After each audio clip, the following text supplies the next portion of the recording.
Hey church, Christmas season is here. This is often the month where we get bombarded by what society tells us we need to focus on. We are buying gifts, attending parties, snagging sales, making last-minute travel plans, trying to create memories with our families. These aren't bad things, but it starts to feel more like a mad scramble to fit everything in instead of a moment to reflect on the greatest gift we were ever given. I want to challenge all of us to slow down this Christmas and remember what it's all about. Christmas is the perfect season to focus on generosity. It's not just about the gifts under the tree, it's about the joy created when we give to others. In fact, your support here at South Hills Church helps create meaningful experiences, supports our community outreach, and ensures that ministry continues to happen. So thank you for the way that you have faithfully given. I want to show you a quick look on where our budget is so far this year based on your giving. These numbers reflect the overall budget we set for the fiscal year. You'll also see the amount received based on the tithes and offerings. And finally, you'll see the current difference in our budget that we need to make up before June 30th. I believe it's important to be transparent with our budget and let you know where we are at as a church. This is why tomorrow, December 4th at 6 p.m. Pacific Standard Time, we are going to hold a Zoom meeting to let you in on our church finances. You get an opportunity to meet the team behind running our finances, who holds us accountable. You're going to be able to ask questions. So if you'd like to be a part of our financial church meeting tomorrow at 6 p.m., you can sign up through our Church Center app so you can be a part of this meeting.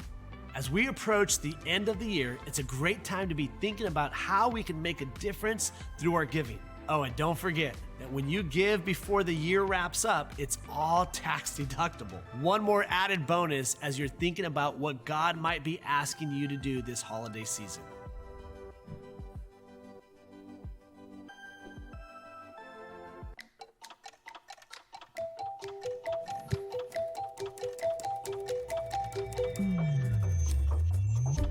We try to fold the Christmas story into something simple and sweet.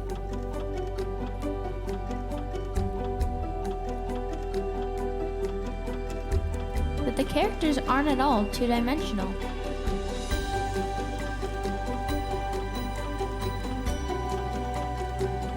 And the forces that sought to sabotage them are still a threat to you.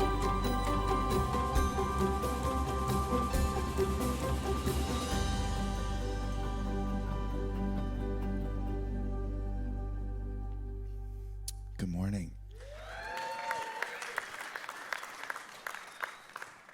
Doesn't it feel all nice and Christmassy up here? It's so fun. There's just something about walking onto campus and seeing lights and trees everywhere that just makes you happy. A bunch of people clad in flannel. It's just a beautiful sight. Later, we're going to have a tree chopping down competition. No, we're not going to do that, but that would be a ton of fun. We just have a lumberjack competition next year. We can all dream. These are some of mine, okay? Before I jump into my message today, I just wanted to reiterate something that's happening this afternoon, which is our Dream event. It's something that we do every single year, and it's essentially where we invite everyone who has given to South Hills at our campus or through our campus to just hang out with us for an evening as we reflect on sort of where we've been over the years, celebrate some of the incredible things that God's done, and look forward to some of the things we're dreaming about for our campus next year. And we're a little bit of a team of planners here, especially in Corona, and so we've got a good section of the next year laid out and some of the things that we're hoping to do, and we're going to give you some early save the dates for those of you that are just like, I'm already planning 2030, okay, so give me these dates, let's do it. And for those of you who are just curious as to what God has been up to and what we're dreaming about in the future, but I think the bigger thing for me in Dream is that we get a chance to help you reflect on your year. And I don't think a lot of people take a lot of space to do this in their lives, to just sort of pause and think about the life that they've lived over the past 12 months and maybe some of the goals and dreams that they set for themselves last year, and what they did to take steps towards those things and how close or far away they came. And then also give you an opportunity to think about the kind of person that you want to be this next coming year and to be able to make an active plan for that. And that's part of what this event is about. So if you've never been before, I want to invite you to come and hang out with us at this thing. It is this afternoon at 4 o'clock. It lasts a little over an hour. There's treats and stuff like that. We play a fun, crazy game. We have some worship. I talk a little bit, but it's really a lot of you guys talking to each other, reflecting and dreaming about the future. And I'd love for you to be a part of it. And so that's going to be happening in Avenue A at 4 o'clock. And it's going to be a ton of fun. So with that said, I want to jump into our new series today called Christmas at South Hills. We're going to be unpacking the Christmas story together from some unique angles. And I want to encourage you to take some notes today, write down some things that stand out to you. Maybe you want to take some pictures of the slides as they pop up, or write down some things in your journal or diary or on the back of a CVS receipt or whatever you got going on. But take something away with you today that you can apply to your everyday life.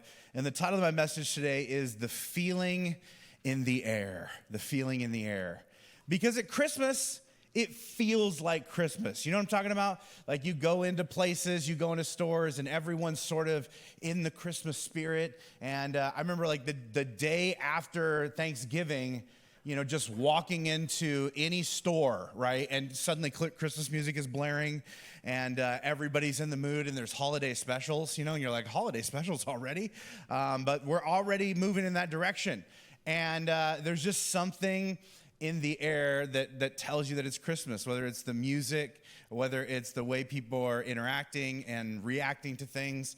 But it doesn't impact everybody the same way. In fact, when I was at the grocery store right after Thanksgiving, I was there waiting in line like everybody else, and somebody went up and cut the line, which obviously we all know is how you go straight to hell. And so some guy went and cut the line, and I'm telling you, it was like the sort of thing where there's like, you know, it's the day after Thanksgiving, and there's like 30,000 people there, and there's like 2 cashiers, right?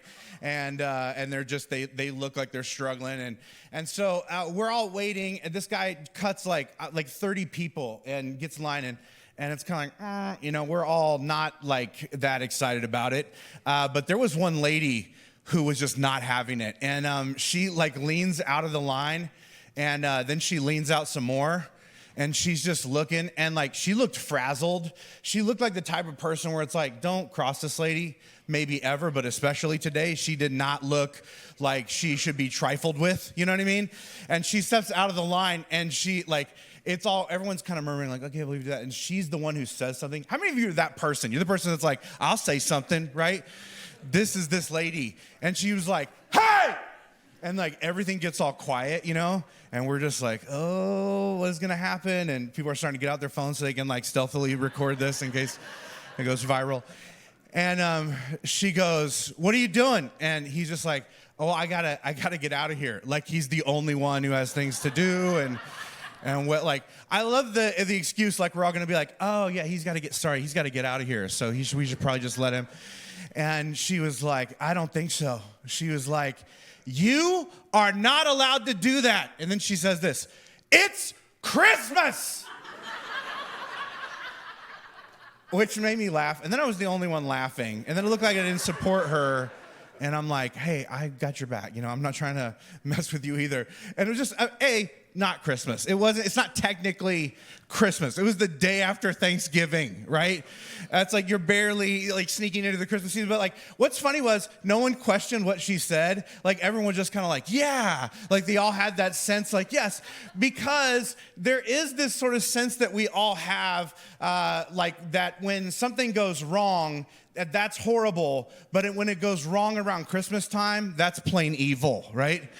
Because we have sort of this sense that, you know, Christmas is supposed to be like this magical time where everything works out for everyone. You know, at least that's what a lifetime of Hallmark holiday movies have taught me. That everything's just supposed to kind of click into place. And I think just like this lady, it is frustrating enough when things don't go your way. But when they don't go your way around Christmas time, it feels worse, doesn't it? Isn't it weird how that works? Like when things are good around Christmas, it like heightens Christmas. And when things are horrible and you're like, they can't be bad, it's Christmas. It's just like extra, it stings extra. Like someone breaking up with you at any other time of year. But if you're like, I got dumped, and people are like, around Christmas? It's so much more evil, right? You know, I think I'm going to lose my job. Not this close to Christmas. It's like, well, it's April. It's not really that close to Christmas. But we just try and expand it, right? Because it has a way of heightening everything. And yet, even though we tend to want to believe this, that Christmas is this time where everything's supposed to go perfect for everyone, a lot of times our lived experience doesn't really reflect that. And I wonder what happens when that is not your story, right? When you are maybe in a season where, you know, things just have not been great. And you're coming up on Christmas, and there's always been this thought in the back of your mind that we're going to get it worked out and figured out before Christmas. We're going to get things together before Christmas. Like, as long as we can make things right before Christmas, we're okay. And then you step onto the edge of Christmas, and you realize maybe it's not going to come together in time. Like maybe you're in a spot where your kids are excitedly asking for all these amazing gifts that you want to give them, but what they don't know is you were broke. You don't have the money this season to do all the things that you want to do for them, and you don't know how to break it to them, and that is breaking you. Maybe for you, you find yourself sort of booking those tickets for the holiday vacation that you're going to take with your family. And even as you're doing it, there's this little thought in the back of your mind that's just like, I mean, is our marriage even going to last long enough to go on this trip that starts in 21 days? Because things have not been great. We got to get them now, but part of me wonders, like, do I even want to go on this trip? Are we going to even be capable of going on this trip? Maybe you're getting ready for like one of the 75 Christmas parties that you're obligated to attend during the season. And as you're getting dressed and scrambling through your attic to try and find something to bring for the 15th white elephant party that you are bringing stuff, like there's part of you that's just like, I don't even want to go to this because these people, they say they want me there, but nobody really there. They don't really know me. None of these people actually care about me or get me or understand me or know what is going on deep within my life. And what do you do with that?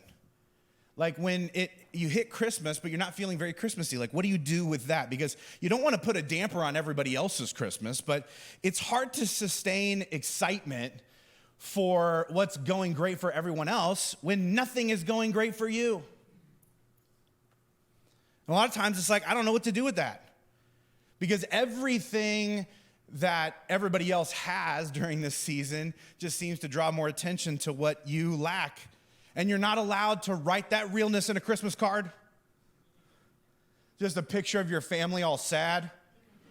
And then on the inside it was like, sucked for us this year. I mean, if you could reverse send us something, that would be great. Just cover the postage of this. I don't even know how we're going to be able to afford that. And what happens when like maybe this sort of feeling that you're feeling doesn't just feel like a season. It just sort of feels like your life now. Like this is just the way things are. Like you're never going to catch a break. Like there is so much that is just stacked against you. And you just feel like, obviously, this is not what life is supposed to be like. And how do we know what life is supposed to be like? Instagram, duh. I mean, like, that's how we know, right? We scroll through and we lust at other people's lives that we wish we had. And some people are nice enough to actually let you in on. In fact, their whole, feed is just based on letting you in on how they got, everything that you want. Their money and their body and their cars and their clothes and their trips and their romance. I mean, they're going to tell you that stuff for free. But for a limited time, for 13 low payments of $1,250 a month, you too can own your own Evil Oils franchise. And I think it's a great deal. But this thing is not just a now phenomenon. In fact, in every single culture, someone or a group of someone's gets held up as what it would look like to actually make it. Like, this is what it would look like and feel like if you actually had the life that you wanted. And I think there's part of us when we see that, whether it's in person, whether it's in a movie, whether it's on social media, there's part of us that wonders what I might have to do in order to get a hold of that. And if I did, would it be worth it? And in many ways, I think this is the backdrop of the Christmas story.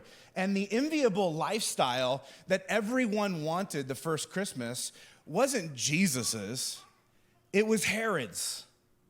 In fact, I want to just sort of approach the Christmas story today from the viewpoint of this character who almost seems like a bit part, but is looming largely over the entire story. Matthew chapter 2, verse 1, the beginning of his account of Jesus' birth begins this way. He says, Jesus was born in Bethlehem in Judea during the reign of King Herod. And this is like the first sentence, the establishing sentence, but it's usually the part most of us skip over. But there's a lot going on here. So let me just educate you. Herod is a half Jewish warrior, and he's handpicked by Rome to essentially rule his region on their behalf. He's a puppet king. He does their bidding for them, essentially. And to do this, they award him the title, the King of the Jews. This is what they call Herod. Naturally, no one consulted the Jews about this decision, okay? They just sort of did it like, you're gonna be in charge of the Jews. And they're like, he's not even one of us. We don't like him. He's horrible. He's brutal. They didn't really care. Rome didn't. They did not approve. And Herod was a huge deal. There are still statues and monuments built to him to this day. There's a picture of one of them. This is what Herod sort of looked like. Obviously, he had a sweet chin beard. And there's a lot of historians that argue that he was the one who really founded and popularized the chin beard. And I would argue, is it popular?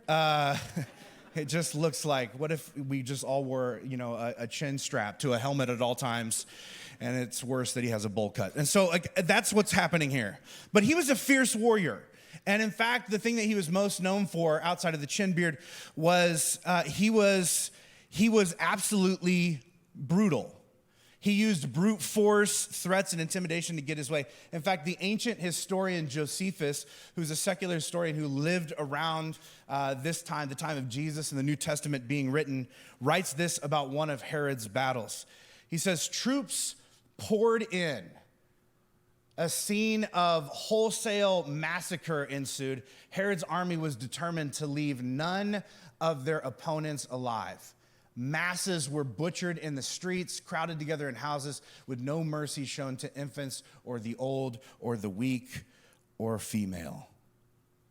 And the reason that Herod did this was he said that he had to because it was God's will.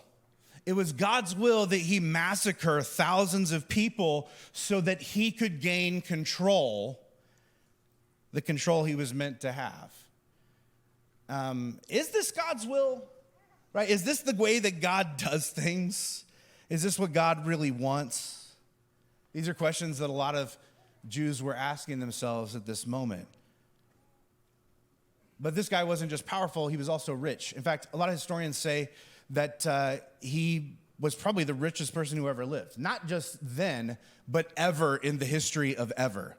And he loved flaunting his wealth as proof of just how incredibly great he was. Like one time he decided that he wanted to build a third palace, because it's nice to have like the first and the second, but the third is really where it starts to feel real, That's the one where you can really go all out. And so he ruled in Jerusalem. He was from a place called Edom, and he was like, it'd be cool to have a third palace at the halfway point between these two places. And so he had it measured out perfectly, and they found that the center point between these two places, they found it, and he was like, I want a palace, an extravagant palace built there on top of a mountain.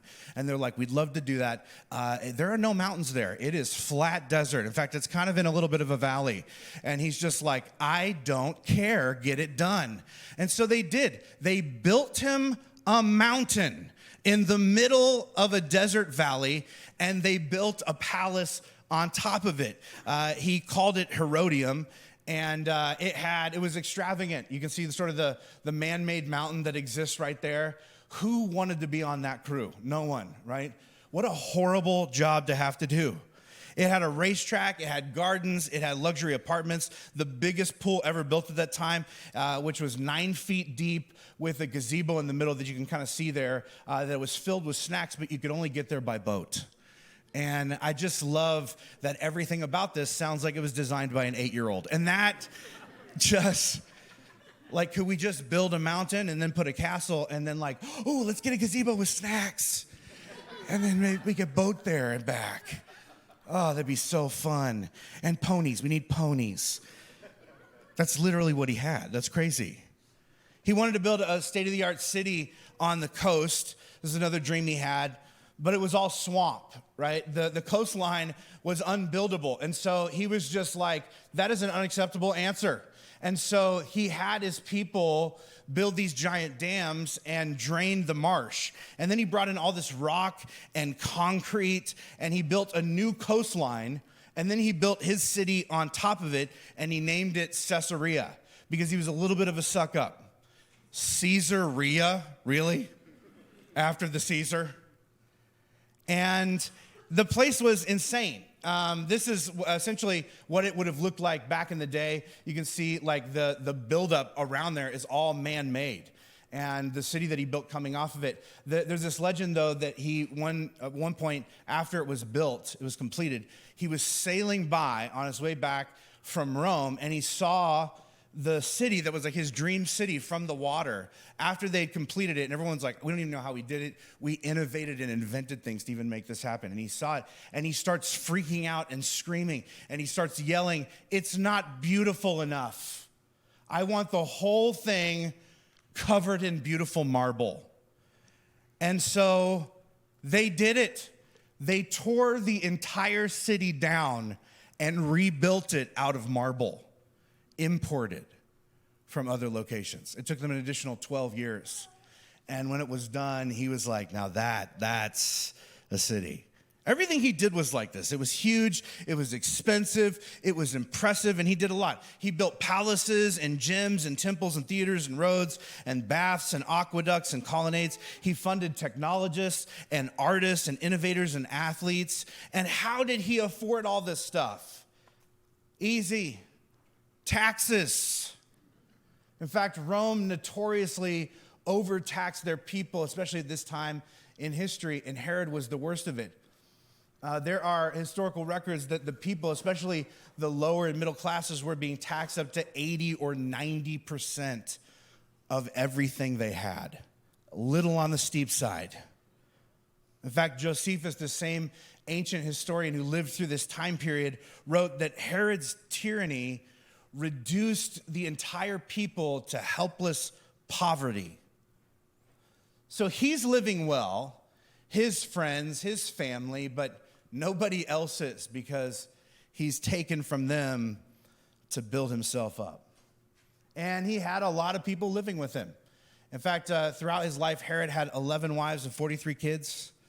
That's a lot, okay? You're not going to fit that in a minivan, just FYI. And most of these marriages and kids that he had were really sort of a ploy to establish certain alliances and attain more power. In fact, it was said that he really only loved one of his wives. But, like most of the rest, he obviously had to kill her too. And he murdered most of his wives and children. I did bring a picture that I found. This is a painting of the wife that he loved supposedly the most. And she had more of like an inner beauty, according to this painting.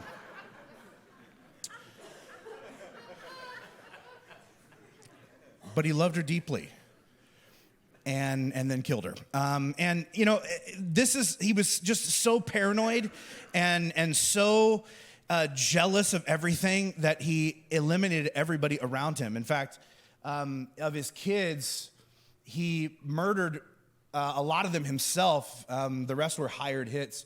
One of the ones that's the most brutal to me, once he suspected one of his sons, who was, I believe, a teenager at the time, of being a part of this plot against him. And so he had him drown in the family pool in the back of their house during a party while all the guests watched. And the kid begged for his life. And his father just gave the sign to kill him. And like when his body became still, the rumors that the guards were going to pull it aside, but Herod waved them off and wanted it left. He wanted the body left in the pool, floating there lifeless and dead until the party was over. It lasted 3 more days. And it was later discovered that the kid was innocent, that all the charges were falsified. But Herod didn't care because he'd made his point. He was absolutely ruthless. And there are so many examples of this. There's another story of him having a disagreement with a handful of Jewish leaders. They wouldn't sign off on something that he wanted to do. And so his negotiating strategy was he rounded them all up, had them publicly executed, and then found new guys to replace them who would greenlight what he wanted to get done, which they did very quickly. He was famous for dressing in street clothes and sort of walking around the marketplace like Princess Jasmine style. You guys remember Aladdin, right? Pretending like that he wasn't really the king, and the guards would follow at a distance. And the only reason he did this was to eavesdrop on people and see if anybody was saying anything bad about him. And if they did, he would then tip off the guards, and they would round that person up, torture them, and then kill them. This is the way things worked in this society. Like Herod controlled everything. He had all the power, and if you challenged or disagreed with him, he shamed, oppressed, or killed you. You did what he wanted you to do or your life was over, and there was nothing you could do about it. This is the backdrop of the Christmas story. This is the guy that everybody wanted to be because he had it all. Now, knowing that, I just want you to listen to this first sentence again. Matthew chapter 2, verse 1. Jesus was born in Bethlehem in Judea during the reign of King Herod. It feels different, doesn't it? There's a heaviness to that. About that time, some wise men from the eastern lands arrived in Jerusalem asking, "Where is the newborn King of the Jews? We saw his star as it rose, and we've come to worship him." King Herod was deeply disturbed. I mean, he was generally, but specifically this time. And when he heard this, as was everyone in Jerusalem. You think? Why is like, we get that he's upset, but why is everyone else upset as well? Because they know that King of the Jews is Herod's title. It's his role. And he's powerful, and he is rich, and he's ruthless. Nobody challenges him. And now there's a new king? Who is this person? It feels dangerous. How is this going to work? Are we about to go to war? Are we about to become collateral damage in a fight between these two forces, the old and the new? It says this in Matthew chapter 2, verse 4, that Herod called the teachers of religious law and asked, "Where is the Messiah to be born?" "In Bethlehem," they said. And then he called the wise men and he said, "Go search. And when you find the child, come and tell me so that I can worship too." Which kind of feels like he might not be telling the whole truth. And I'm just speculating, loosely based on literally everything we know about him. In verse 9, it says, after this conversation, the wise men went their way, and the star that they had seen in the east guided them to Bethlehem. It went ahead of them and stopped over a place where the child was. And when they saw the star, they were filled with joy. And that last sentence is the one that recently when I was reading through this story, I got hung up on. Like when they saw the star over the place where the child was, they were filled with joy. And the question I began to wonder was like, why? Why? Why were they filled with joy? Why that moment? Why in that particular place? And I would answer this by saying this. You probably noticed, just in life in general, that different environments have different energies, right? Everything has its own atmosphere. I recently got to go to a Lakers game at the Crypto Arena. And because of you guys, some of you are like, I didn't even know I did that for you. Thank you. But you guys, for Pastor Appreciation, you got me tickets to go see a Lakers game. And when you go into the Crypto Arena, there's an environment that has an impact on you, right? There's so much buzz and excitement. There's people everywhere. There's the smell of like those big juicy hot dogs and like the onions that they're grilling on trash can lids. And you're like, I don't think that's sanitary, but I want one. And everyone's excited, and there's like celebrities, and there's just like, you can't help but just be like a little bit amped up. And then there are places like the public library. Like you go to the library, different energy, a little bit different than the Crypto Arena, right? It's quiet in there. It's still. Like if you laugh too loud, somebody's like, shh. And you're like, that shush was 5 times louder than my laugh. It smells of musty books in there, like there was water damage and people just mopped it up with an open-faced book. People are reading, it's quiet, people are studying or trying to pretend like they're studying or trying to meet a girl who they think is studying there. It has a different energy. And when you step into a space, it has an impact on you. And all this makes me wonder this. I wonder what Herod's palace felt like. I think it was probably the kind of place where everyone looked nice, but their smiles were forced because they never knew who to trust. And everybody sort of holds each other at an arm's distance. I think it was the type of place where you wonder every time someone tells you something there, if you're getting the whole story or just a version so they can get you to do what they want you to do. I think it was the kind of place where like every gift that you're given comes with strings attached, where the table is always full of all this lavish food and wine, but weirdly, hardly anyone eats because everyone's stomach is so tied up in knots, anxious that they're gonna say or do something that is gonna get them mocked or ejected or maybe even executed. And some of you are thinking like, that sounds like where I grew up, which is not great. And what I think is interesting about this story is that the wise men are from a completely different culture. They don't speak the language or know all the customs, but they can read the atmosphere. They have this sense that when they're there, that something is off, something is not right. And whatever that something is somehow connected to this king of the Jews. And then they leave there. And they follow this star, which leads them from the palace to this tiny peasant house. And there is a poor family huddled there with their baby and like the one animal they can afford. The place is small, it smells, there's no red carpet, there's no table to even sit at, there's no chefs to make meals. These people are simple, but they're smiling. Because they actually want to be there in this moment with each other. And you could feel that. The atmosphere was thick with it. So thick, in fact, that like simply seeing this scene at a distance, bathed in starlight, was enough to fill bystanders with joy. Now, I'm sort of imaginatively describing these ancient scenes and settings, but I wonder if as I do, like something about each of them feels familiar to you. Almost like you've been to these homes and you sat at some of these tables, and when you did, you felt something.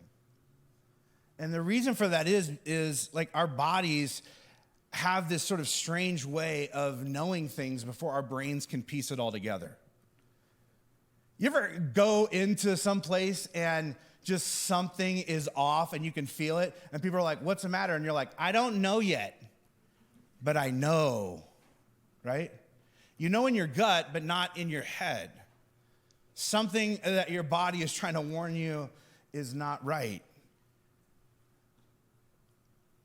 It's like our spidey senses have this way of telling us when a place is safe and when it's not. And I think the wise men were filled with joy because when Christ is at the center of something, you can feel it. It creates a certain atmosphere. And despite the circumstances that surround it, that space where Jesus is truly the center emanates hope and joy. And I'm not talking about like Christ being the center in sort of like a lip service way, where the people are like, oh, we're Christians in this house. They've got the embroidered thing that says, as for me and my house, we serve the Lord. And you're like, oh, it must be true. It's embroidered on the wall. But nothing about their lives actually demonstrates that they live their lives according to the words and way of Jesus. But when Jesus is truly the center of something, it changes the environment.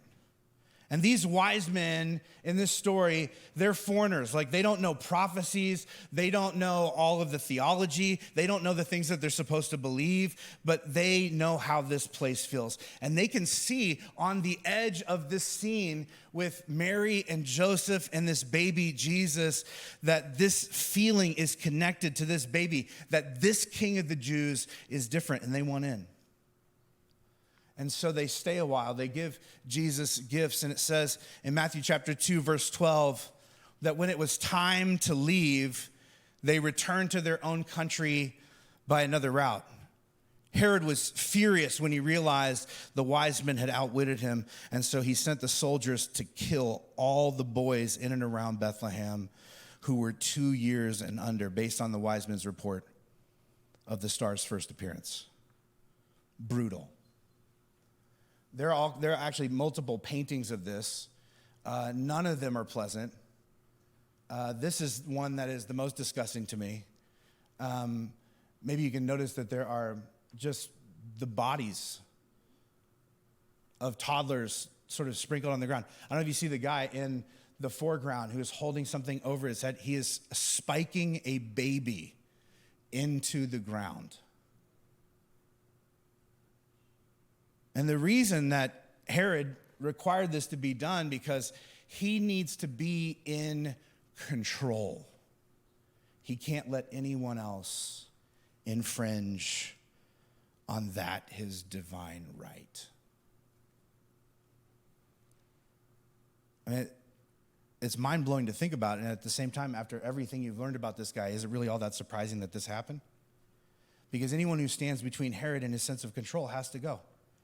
Because this is how he lived his life. Like, he is going to use his power to seize peace for himself, even if doing so sabotages peace for everyone else. And yet, just before this plot is carried out, in Matthew chapter 2, verse 13, it says that after the wise men had gone, an angel of the Lord appeared to Joseph in a dream and said, "Get up, flee to Egypt with the child and his mother." The angel said, "Stay there until I tell you to return, because Herod is going to search for the child and kill him." And that night Joseph left for Egypt with the child and Mary, his mother. And this is what I want you to think about. The contrast between how these two groups of people rang in their first Christmas. Because on one side you have Herod, locked in one of his 3 lavish palaces, physically as comfortable as he could be, but internally, emotionally, in chaos. He's likely drunk, he's paranoid, he's angry, he's surrounded by people he paid to be there. He's feeling his life slip through his fingers. He only has a couple years left at this point. And he is doing that deep kind of soul searching that you do when you realize that it may be too late to sort of turn your life around. And he's wondering if maybe it would have been better to have been someone that was really loved instead of someone that was feared, because everybody feared him, but no one really loved him. And then you have a poor couple huddled together in a shack on the edge of town with a baby, eating the same stale bread that they had the day before, but overflowing with joy. Because even though they have so little, to them it kind of feels like they have it all. And they're at peace. They're at peace with God, with themselves, and even with their circumstances, as crazy as they are.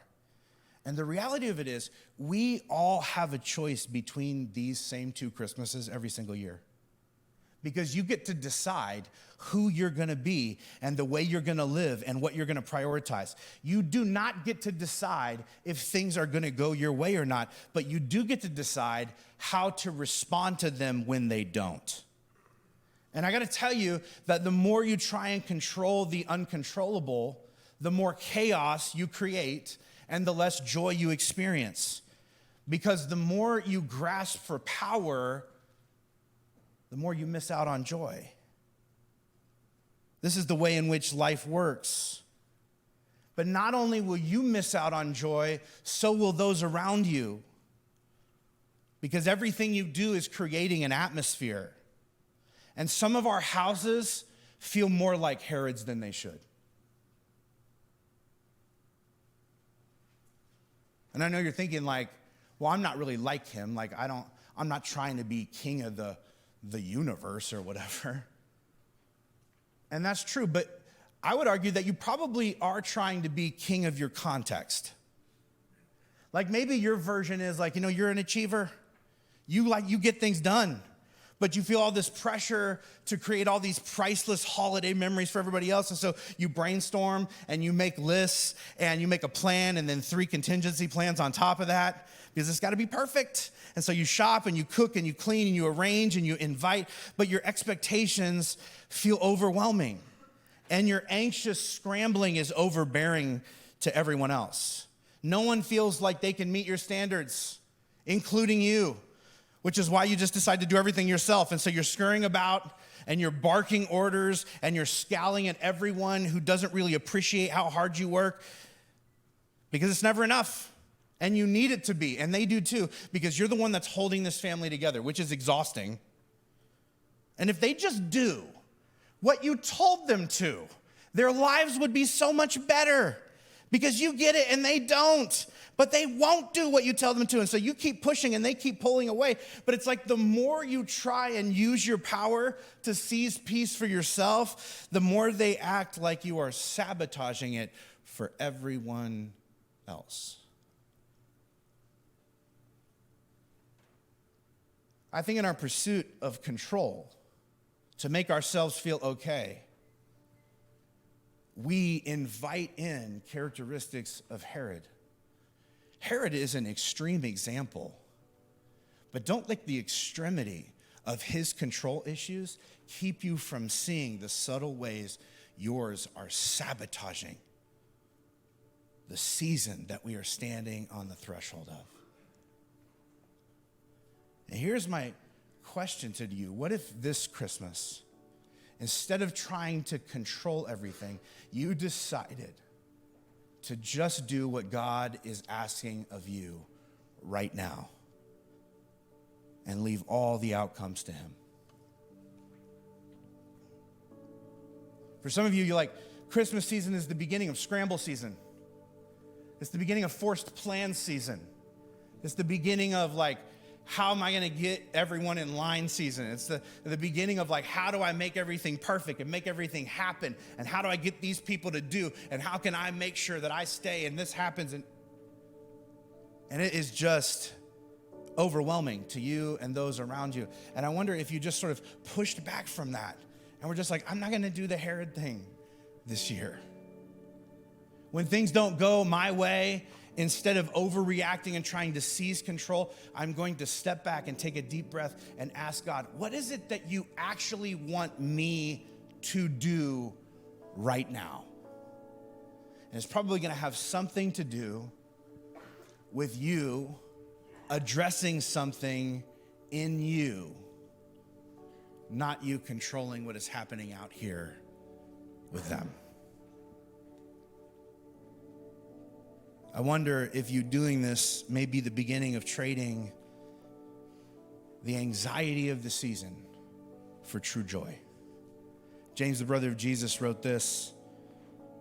He said, when troubles of any kind come your way, consider it an opportunity for the greatest joy. What an annoying sentence. Right? There's sometimes like I read things in scripture and they just make me mad. Does that ever happen to you? Not because they're not true, but because they are true. And I would say if this would be so offensive if it wasn't written by James. James has the right to, because if you know anything about his life, he lived through a lot of trials of every kind. And where does he get this idea that when troubles of any kind come your way, that it is an opportunity for great joy? Why is he convinced that this is true? And why is it ratified by the people who are collecting writings they believe are divinely inspired and putting it together in scripture? Why is he convinced that this is the way the world works? Because he had watched it in motion by looking at the lives of his parents, looking at the life of his brother Jesus, who went through trouble and trial one after the next, and yet somehow found joy in the midst of it.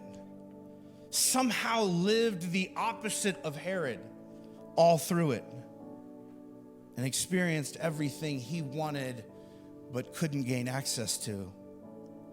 Because I think what James understands is that it's not what you go through, it's how you go through it and who you go through it with. I think the saddest thing about the first Christmas that Herod experiences is that he's surrounded by all of these people who have to be there, but he is completely alone. He is completely in control and completely miserable. And yet you have Mary and Joseph and their baby that have next to nothing, but they have each other. They have a God who loves them. They have an idea of the next step they're going to take forward in their life. They have this baby that they believe is a miracle, and there's no way you're going to talk them out of it. And they have this sense that even though everything in the world is falling apart around them, that somehow there's still reason to smile. And I just wonder, like, when people step into your home this season, what King of Jews atmosphere are they going to experience? Like, does your home feel more like Jesus or Herod? I think this is a good question to ask ourselves. I don't think the wise men were won over by the incredible theology of Mary and Joseph, with whom they probably couldn't have a conversation without the use of an interpreter. I think what blew them away was the atmosphere on the edge of that small peasant house and how drastically different it felt from the palace they just came from. And I wonder, what does your house feel like? Does it emanate anxiety or joy? Is it more controlling or is it more caring? What is it that people sense in the air when they step on the threshold of your home? When they sit in the passenger seat of your car? When they stand toe to toe with you in the workplace? When they come and pull a chair up next to your desk? What is it that people feel? Because here's what I really do believe. When Jesus is at the center of something, it changes everything. It begins to ripple out and change the way things feel. And there's something about that pulls people in and opens them up to truth and love, to the joy that everyone is so desperate for, but few seem to find. And on this first message in our Christmas series, my hope, my heart for you is that you would place Christ at the center of this season, that you would live every day of this month submitted to the words and way of Jesus, that it wouldn't just be that you go to church sometimes, or that you like the Christmas story, or that you check the box Christian when you fill out a form somewhere, but you center your life around everything that truly matters, because that's what changes the atmosphere around us. And when people step into the atmosphere that surrounds you, what they ought to experience from you is joy. Would you bow your heads across this room? I want to just pray this into your life today. God, we are so incredibly grateful for the way in which you love us.